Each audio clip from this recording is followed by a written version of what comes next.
Dripped out with dripstone. 4 chests of skelly bones. More moss than B00. Got mob farms in a lush cave hoe. Llamas think they can spit like this. Freeform drops a lot of sticks. Weather detector, you ain't built like this. One farm, iron farm, honey farm. So many farms, please don't be alarmed. Change of the time like the change of the ceilings. Non-stockable items, no sheep to be shearing. Kai gonna blow up like a creeper. Thought mobs couldn't spawn, I dug deeper. Bars for days! Bars for days!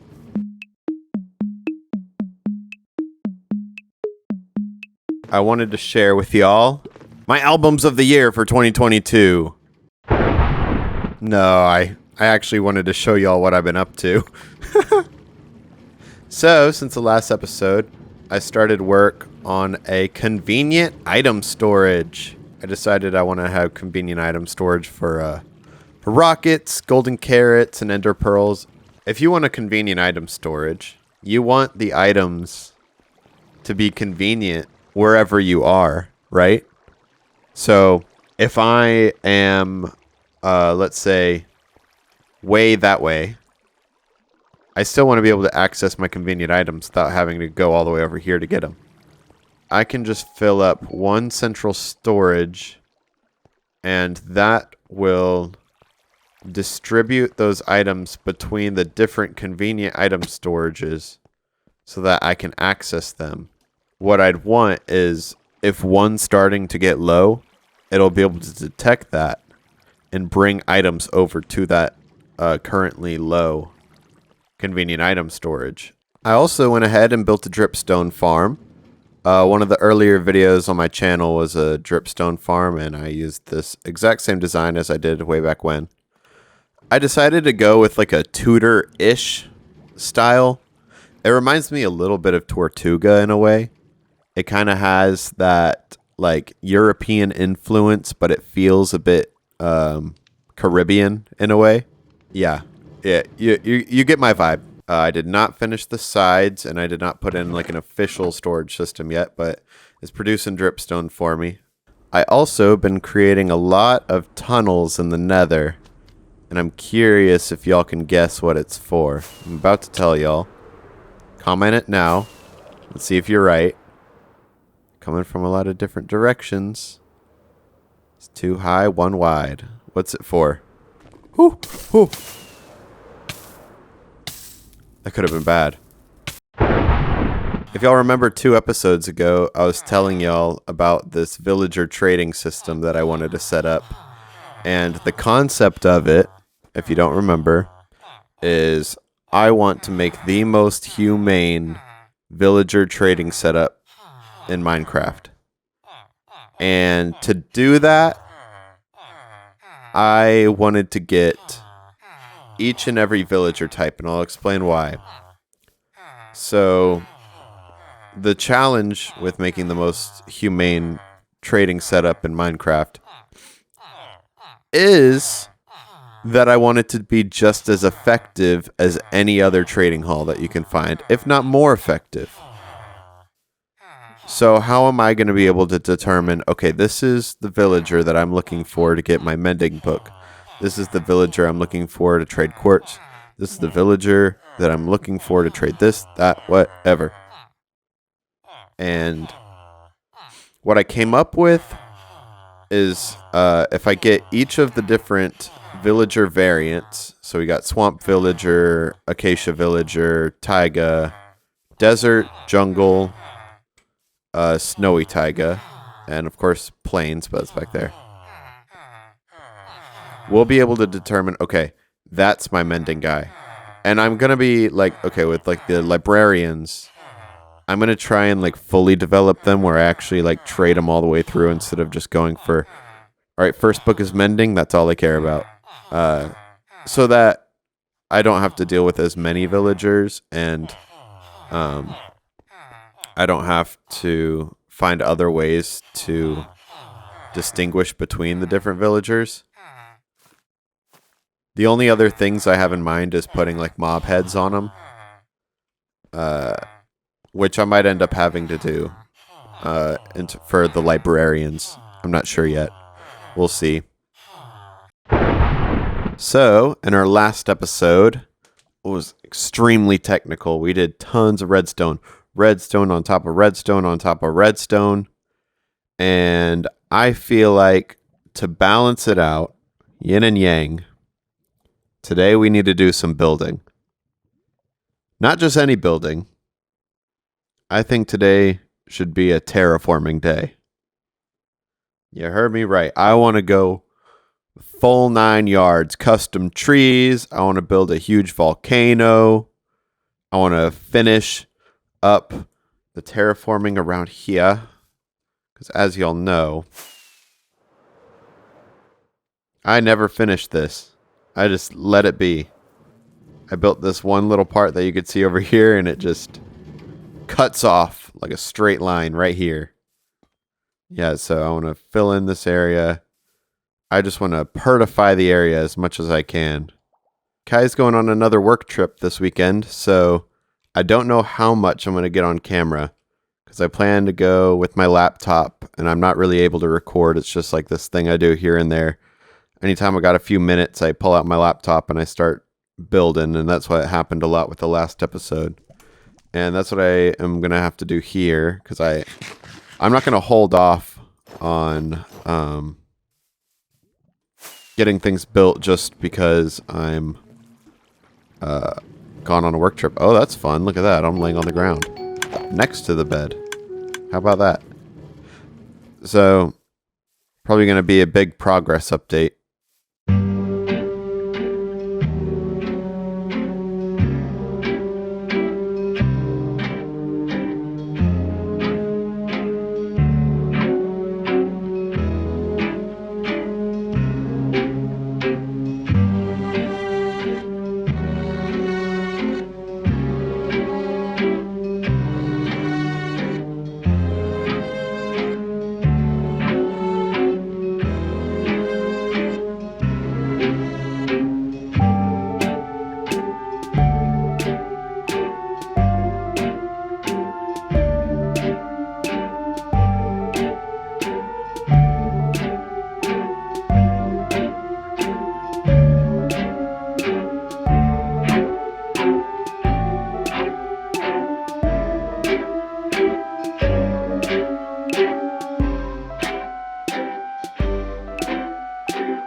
It's been a fat minute.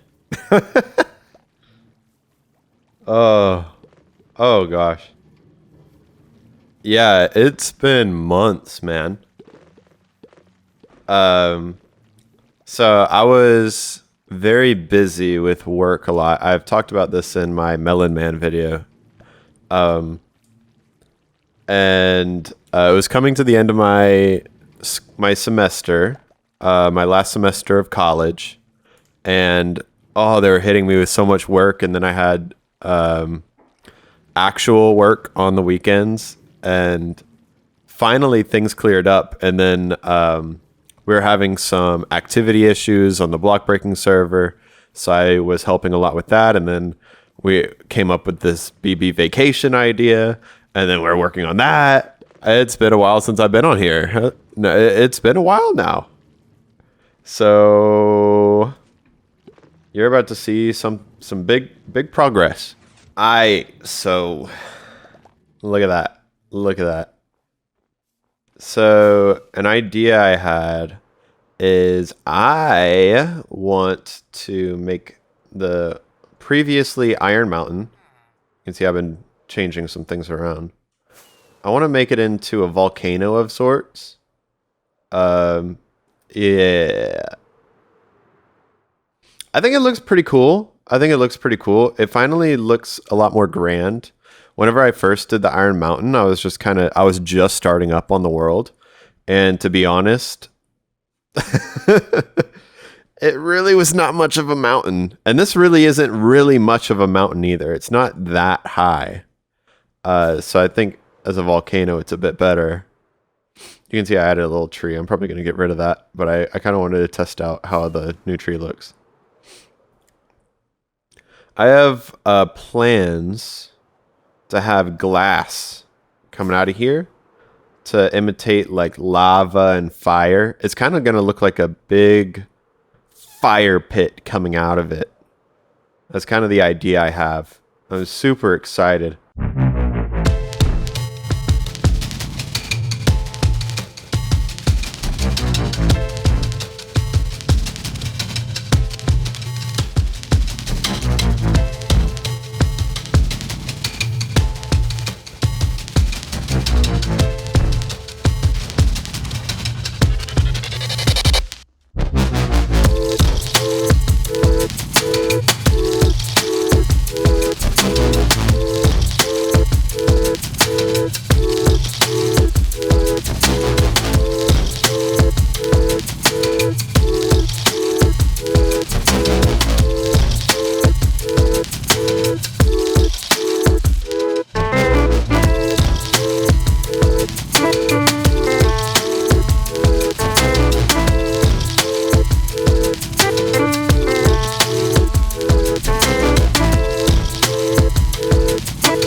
Oh, hey.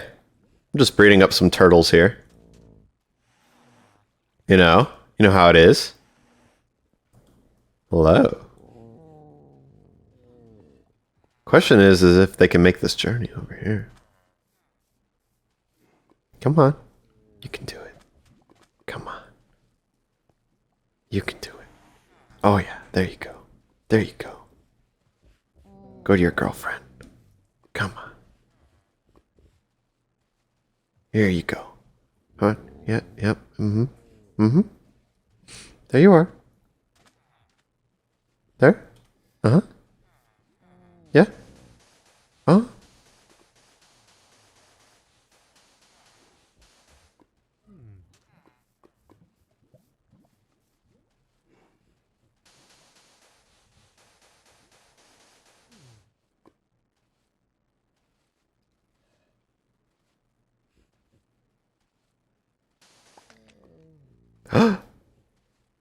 The magic of life.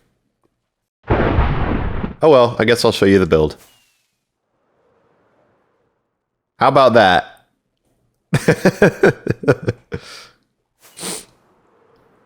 Obviously, as you could tell, that took a lot of glass. I was using the Etho don't be a sucker, mine sand with TNT method. And I found it's actually like pretty effective. I didn't expect that. Wait a second. I never turned this stupid thing off. This thing has been on for so long. Oh my god. So yeah, you can see the giant fire pit that I was going for. I think it looks pretty cool. It looks pretty cool. Come on, you know it does. Oh, yeah. Oh, it looks so grand. It's so grand. Yep, and as I promised, the cherry tree is gone. I just lifted the rock up a little bit. I think that looks better. I might change that up later. Another thing that I'm planning to do here, because I was talking about full 9 yards. So we got the volcano, and another thing I want to do is custom trees. And for the block breaking SMP, I had, hang on, for the block breaking SMP, I had designed a bunch of floating trees because, we were doing the tree wars. And I'm still yet to build a lot of those trees, and I really like those designs. And I don't know when I'm going to get around to building them on the server, but either way, I really, really like the designs that I came up with, and I'd kind of like to use them here and kind of disperse them about a little bit. I've been a busy bee. So check it out. I got myself a floating tree. I know I'm going to trigger a few people that are against them. Look at that. So, this is a tree very commonly found near where I live. I really can't remember what it's called, but it has these beautiful red flowers that come off of it. And I really wanted to get that look. And Riley actually said I should probably put out a tutorial for this, but I don't think I will. But if you waterlog roots, it kind of blends in with the branches. And then you can place the red coral fans, and it really gives off that red flowery look that I was going for. It does look a little bit glitchy if you look at it from down here. The water kind of spazzes out a little bit, but I'm sure in future updates that'll probably get better. Or maybe it's a setting that I have, I don't know. Yeah. But how cool is that? I really don't want to go for that like typical like not necessarily like tree in the ground. I mean, I have trees in the ground right here. But whenever I do things, I try to think of how I could do it differently. Because everybody makes custom trees. I mean, that's commonplace, right? So if I have mine floating or I do something unique, then that makes my build stand out, and it makes it so you're actually moving things forward, which I think is pretty cool. This is not the only tree I did, though. Woo! Oh, I went too far. Look at that! I wonder if you can guess the name of this tree. I'm guessing you can. It's from Madagascar. It's the baobab tree. I think that's how you pronounce it. This is another floating tree that I had designed for the block breaking SMP. And still have not built it on the block breaking SMP. Same for this tree. I really like this one. It has a really good look to it, in my opinion. I really like what I did with the sparse leaves at the top. I think it gives it that look that you really want to go for. And I used mud bricks, packed mud. I used mushroom blocks, the brown ones, which severely underrated, by the way. It's an incredible block. Jungle planks, drip jungle. By having this gradient here, it really brings it together. If you just have it go flat all the way down with the same block, it's not going to have that same look. And down here for the roots, this one, I used a mixture of the mud brick walls and the jungle fences, and I think that gives it a really good look. It makes it so you could have the roots really close together, and it kind of looks like the roots get smaller the more they spread out, which is kind of what I was hoping for. I don't think that just like this is the best look for it. I think I'm going to need to do a little bit more on the ground to make it mesh in with the landscape a bit better. It could definitely be better. But unfortunately, that is not going to happen in this episode because, oh yeah, I forgot. I got myself a turtle helmet. You saw I had the turtles earlier. I got the scoots. by burning them up. I put a little armor trim copper. Looks pretty good. I did not have time to work on the ground here to make it mesh better with the landscape because my time is up. I literally have to go to work like literally right now, and I'll edit this up tonight, and I'll have it out for you probably later tonight. So thank you for watching. It's Kai. Goodbye.